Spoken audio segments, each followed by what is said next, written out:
Hey yo, Ron McCain out here saying that Putin's a war criminal and he should be held accountable.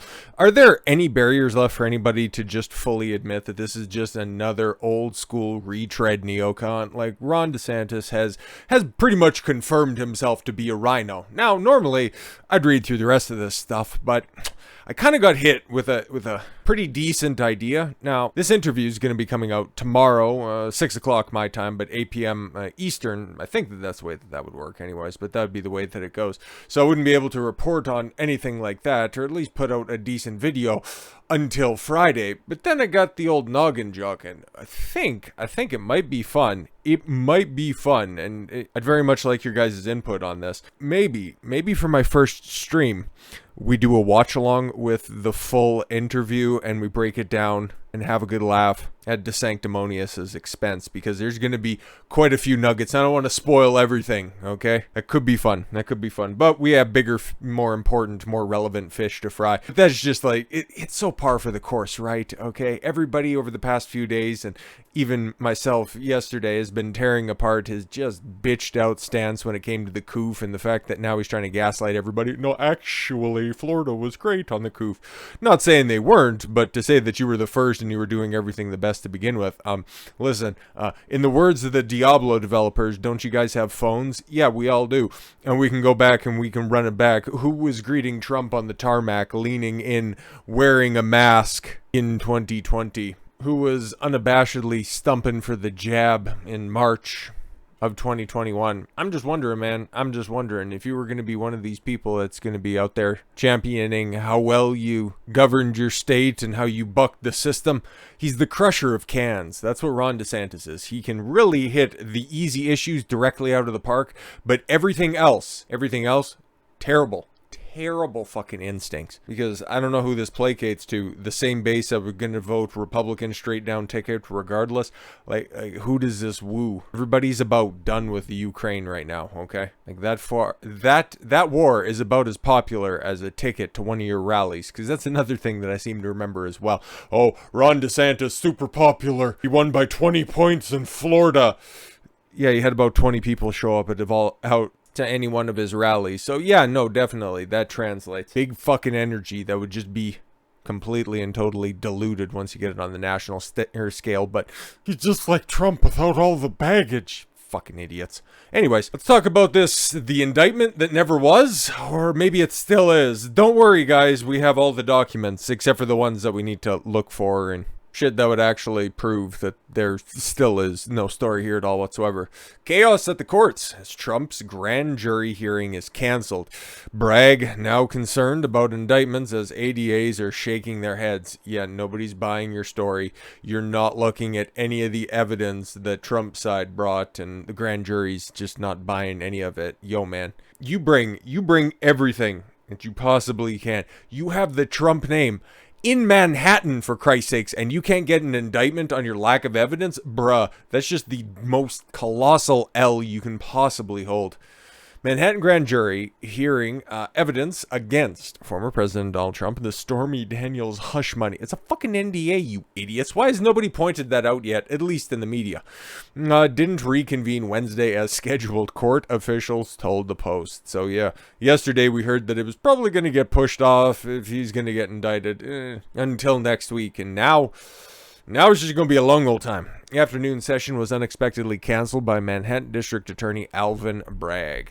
Members of the panel were told to stay at home, but to be on standby for Thursday, a law enforcement source said.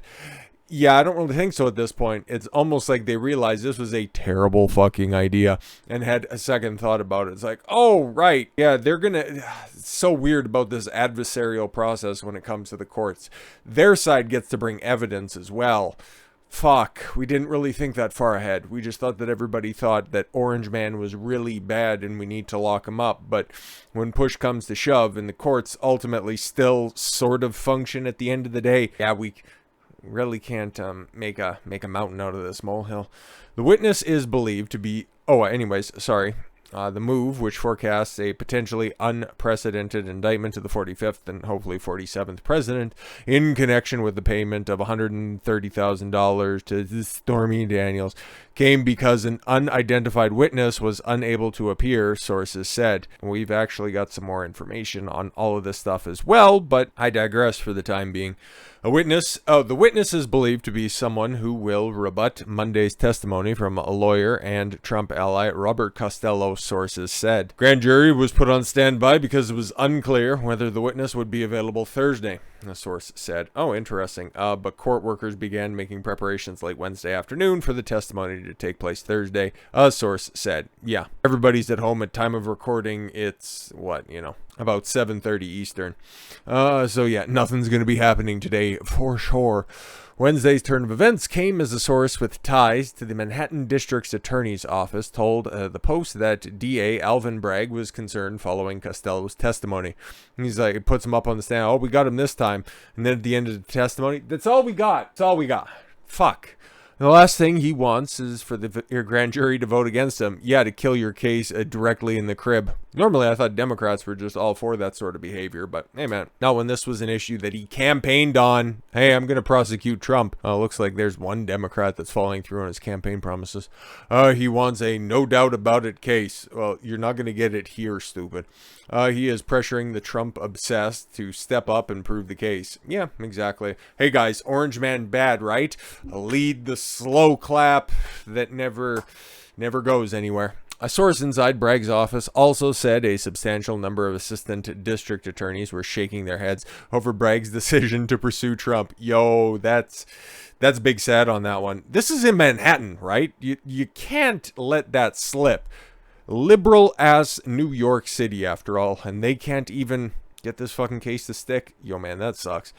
They don't understand how this case is going forward, the source said. The ADAs are not fans of Trump, but they are professional lawyers and know the law. Wow, yeah. And they're all going to be Democrats, bro. Like, they're champing at the bit for this, but they can't make it work.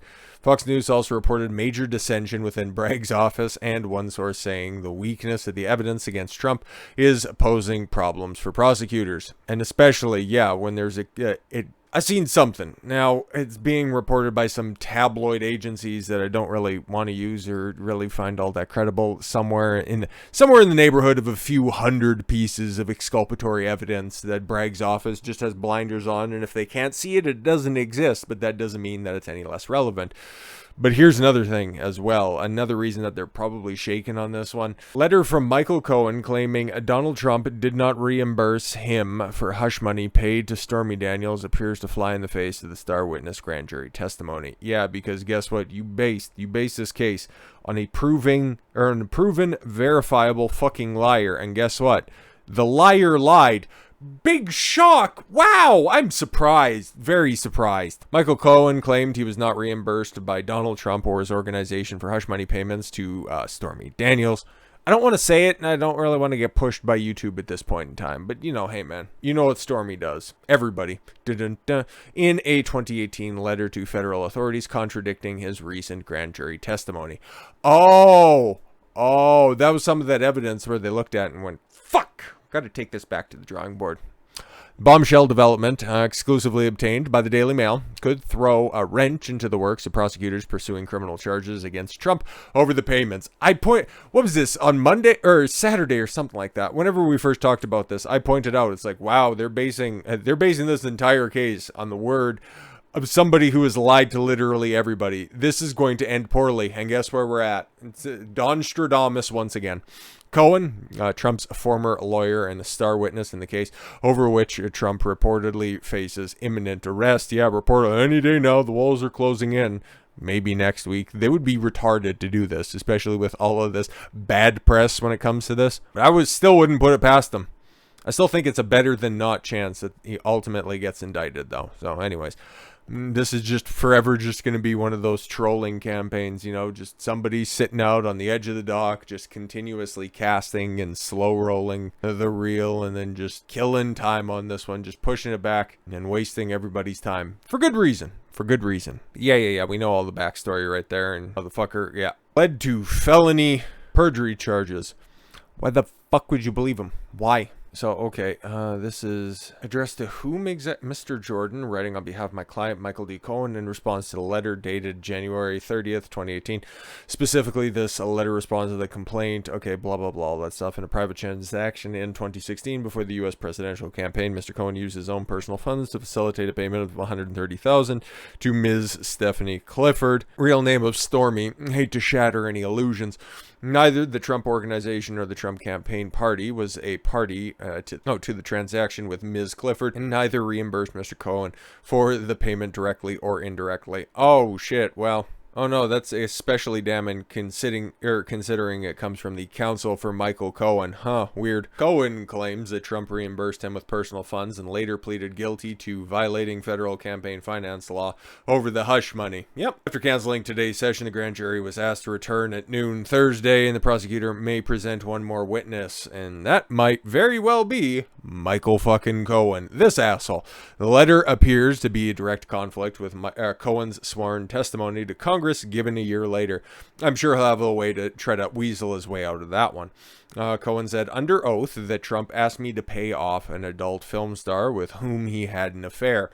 Mr. Trump directed me to use my own personal funds from the home equity line of credit. So remortgage your home. Remortgage your home to pay stuff off from your home equity.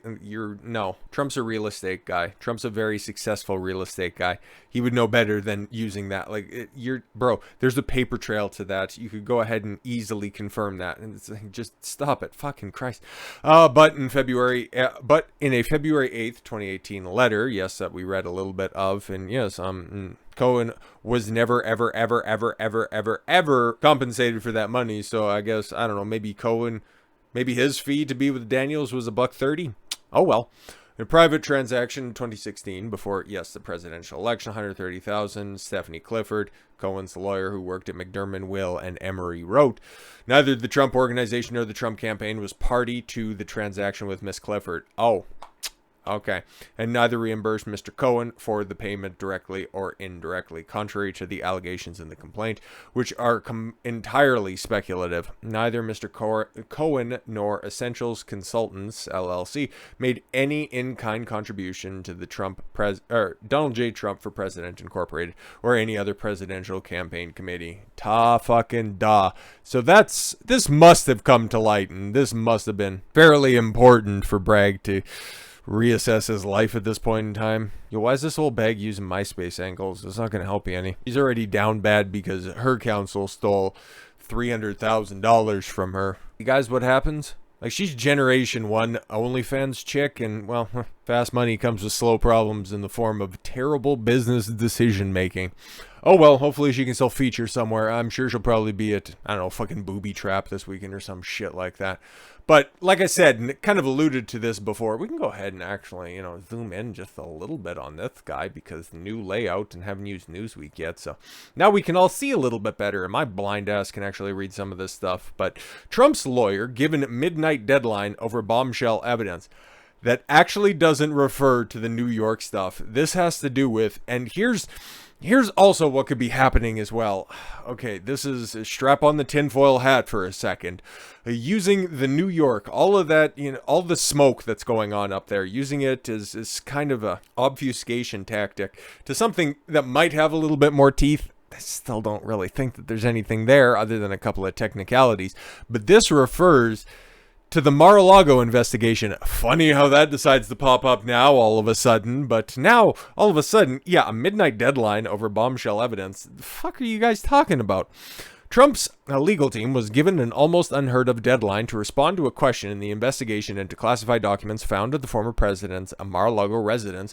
As prosecutors successfully argued to a judge, they have evidence the former president may have committed a crime. We have evidence that he might have perhaps committed a crime, I guess. I don't know. Circuit Court of Appeals in D.C. Wow, in D.C. of all places. Oh, set Trump's lawyer a midnight deadline. The good old fair and honest D.C. court system, which, D.C. in general votes 90% for Democrats? Fantastic. on Tuesday to provide information and argued related to the case with the Department of Justice, also given a 6 a.m. Wednesday deadline, a particularly rapid turnaround request for legal findings. Yep, just run all of these cases congruent with one another and just bombard the Trump legal team. You got New York going, you got, New York cooking right now, you got Georgia that just either wrapped up, and I don't know what they're doing with weighing all their stuff, because we had that one airhead from a couple of weeks ago who was really excited about, I can be in the same room as Trump and I can read him his rights, as she was slipping and sliding in her chair. And now you got this shit down there in Florida and in DC, just, fucking nonsense just running all the way down the least coast. Oh well. The move came after a judge ruled that one of Trump's lawyers, Evan Corcoran, could be forced to testify. Sorry, what? Break his... What's that? Fourth Amendment? No, fourth is a goofy one. It's not the fifth one either. One of the rights between a lawyer-client confidentiality. That's fucking buck wild. In a classified documents investigation by voiding the usually absolute attorney-client privilege over claims the former president used his services to commit a crime. Oh my God, some sort of a back-ass interpretation. Oh, he used his lawyers to communicate with the archives. Wow, the exact same way that, Joe Biden worked. Interesting. Classified Documents Probe is one of the several investigations in which Trump is at risk of becoming the first president to be charged with a crime, with an indictment also reported to be arriving in the near future in the New York grand jury, but the grand jury's just, I don't really care about any of this. You got some more evidence for us? Oh, great. We get to hear from a fucking liar tomorrow. Fantastic. On top of the liar that we've been listening to over the past week. How fucking fun in the grand scheme of things. But you take a look at all of these trials, like, they're just so easily fucking debunked. Like, just look at Georgia. Oh, there was phone calls. Yeah, we listened to the phone calls and why it's taken off of YouTube, because YouTube's big gay. That video, it's about an hour long, and go through the entire transcript of that back and forth phone call between Secretary of State of Georgia, Brad Raffensperger, Donald Trump and his counsel, a leaked settlement phone call, by the way, but whatever. You just run everything down, and once again, thanks to YouTube's fun and free terms in regards to the 2020 election, you can't even point out that there's greater context to Trump's phone call than just simply, help me overturn this shit. There's a lot more fucking verbiage that's in that phone call. Oh, but there's another phone call as well. Well, it's fan-fucking-tastic. I just know from the words that were alleged in the one phone call, it wasn't exactly all that active, and the people that were sent down to help deal with the mess that was Georgia in 2020 weren't all that concerned with what was going on down there. They were just more concerned with, the ghost of Hugo Chavez and the voting machines. And the fuck were those machines? Phantom? No. Dominion voting machines. That's what it was. It's been a hot second. But yeah, that's the Georgia case. And then this Mar-a-Lago case, okay, the president has full and total declassification power. He can declassify anything. You can catch him on some technicalities if there's other stuff that's national intelligence. It kind of gets a little bit murky from there. But then that also requires the Supreme Court to interpret what it means for the president to have total and full declassification power, if those were documents that were taken during his time as president, and it gets very technical. And then the New York shit is just total fucking asshole. It's like, okay, the big hurdle to begin with, okay, well, actually there's two of them. You're predicating your entire case on the testimony of a proven fucking liar. Big problem right there. And then the second is, this was something that happened 7 years ago. The statutory of limitations of statute. However long you're allowed to prosecute this crime is only 5 years. There you go. Again, stop with all the technical jargon, right? So yeah, you're trying to prosecute a crime that's 2 years past expiry. It's like, bruh, you can't make that work. You can only square a circle so much before you just have to give up and try another hole. May I request your mouth and attach a toe trigger if you're going to continue to go through that type of prosecution. But yeah, you take a look at the actual evidence that's out there and you realize that all of these court cases are fucking garbage. Which also rings true with another case, which, if I put it out there in the public, the fucking YouTube is so fun when it comes to discussing this stuff. But your boy, hey man, this one bothers me, like, quite a bit. Like, we're seeing this stuff, this Tate stuff play out with Trump right now. Men that have influence, men that have power, when they cancel them, and they still continue to be just as popular, if not more popular, their next move is to just unjustly try to throw them in jail. And Andrew Tate and Tristan Tate, Georgiana and Luana are all going to be stuck in jail for at least another 30 days. Meanwhile, where's all their evidence that's come up? Again, basing all of the crimes off of two fucking liars, bro. Emily, I think that's her name if I recall correctly, the Miami chick. Four occasions of false accusations, and one guy decided to redecorate his roof with his skull. And the other one, what, the coke-addicted stripper from the UK? Right, fantastic. And then for the other four accusers that are out there, oh right, the two that's like, I don't know, we aren't victims, we love Tates. And then the other two who just don't exist at all whatsoever. This fucking makes me sick to my stomach, because prosecution all around the world is so fucking corrupt. You're seeing it right now in real time with the Alvin Bragg stuff. It's like, there's nothing here, okay? Can't make it work on an old crime. You're seeing it here again, month after month, and it's going to go all the way until June. The full 180 days. Keep them in detention for as long as humanly possible, and then at the end of the day go, well, we got word, and we have to investigate all accusations, and we did it to the fullest extent. They've had, in some form or fashion, this investigation open since April of 2022. That was the first time that they were snatched up by Dicot. And then this time around, since December 27th, locked behind jail bars. Chances are, more than likely, they won't be out until June 27th. And there's apparently a big protest that's supposed to be happening in Miami and in London on April 11th. And while I'm not close to either of those places, they're both an equidistant flight for me, theoretically, and I can't even go to the Miami one. I think in practicality, I could get over to the UK because they don't have a stupid vaccine travel ban, which is so fucking retarded at this point in time. But I digress. If shit like this is happening to such high-level, recognizable, influential men, they can get away with shit like this. That means that they can get away with it for everybody else, because you're just hearing about this because it's Trump, because it's the Tates. Just think, man, random guy ends up catching a case, and he doesn't have millions and millions, billions of dollars at his disposal to fight all of these spurious accusations. You're fucked. You are absolutely fucked. And that's why I take all of this stuff. Why I don't know any of these guys, and the chances are that I'm never going to meet anybody that I'm talking about here today. High degree of certainty of that, and I'm totally fine with that, because, and just to be a little bit maudlin and, steal a phrase for a second, an injustice against one is an injustice against all. And that's what we're seeing here time and time and time again, because Orange Man bad and Bugatti Man bad. But while it's disappointing, I'm not giving up hope, and I hope you aren't either. So with all that said, thank you all very much for the gift of your time. I've been Don Consuelo. I want you to follow your gut and get after it. Take care, everyone.